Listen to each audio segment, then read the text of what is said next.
সরবরাহ কমে যাওয়ায় চাহিদা মতো তেল দিতে পারছেন না পেট্রোল পাম্পগুলো। রাজধানী অনেক ফিলিং স্টেশনে এখনও যানবাহনের দীর্ঘ সারি, এতে ঈদযাত্রায় ভোগান্তির আশঙ্কা দেখা দিয়েছে গণপরিবহনে। যদিও তেলের দাম আর বাড়বে না বলে আশ্বস্ত করে সড়ক ও রেলমন্ত্রী জানালেন, রবিবার থেকে পর্যাপ্ত জ্বালানি পাবে গণপরিবহন।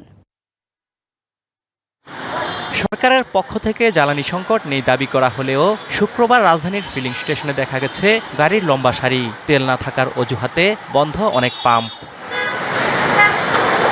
এতে ভোগান্তিতে গাড়ির চালক ও মালিকরা।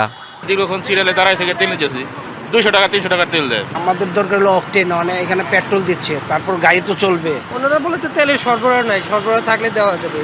এটা খুবই সংকট চলতেছে, একটু সমাধান হলে ভালো হয় আর কি। পাম্পগুলোতে ডিজেল, পেট্রোল ও অকটেনের সরবরাহ কম, তাই চাহিদা মতো দিতে পারছে না দাবি পাম্প কর্তৃপক্ষের। তবে অবৈধভাবে মজুতকারীদের বিরুদ্ধে ব্যবস্থা চান তারা।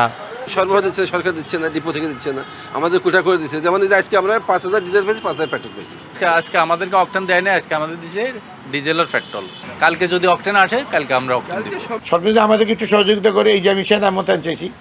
এবার নগদে পাচ্ছেন হেলিকপ্টার অফার, তাই কেনাকাটার পেমেন্ট নগদে করুন আর বুঝে নিন 2000 টাকারও বেশি ক্যাশব্যাক সহ হেলিকপ্টার রাইড। পেমেন্ট শুরু করুন আজই। বেশি না, ঢাকা শহরে 15টা বা 30 জন সেনা দিয়ে দেন। আর একটা হলো এই যে মোটর বাইকের যে রাইড শেয়ার আর ওইটা, এই দুইটার এক করে দেন, কোনো ঝামেলা থাকবে না ভাই, গ্যারান্টি। এদিকে তেলের দাম আর বাড়বে না আশ্বস্ত করলেন সড়ক ও রেলমন্ত্রী। তেলে কোনো সমস্যা হবে না, তেলের দাম বাড়বে না।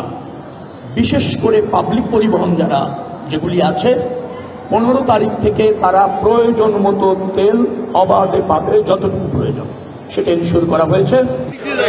তিনি জানান, 15 মার্চ থেকে পর্যাপ্ত জ্বালানি পাবে গণপরিবহন। অজিত সরকার, ডিবিসি নিউজ, ঢাকা।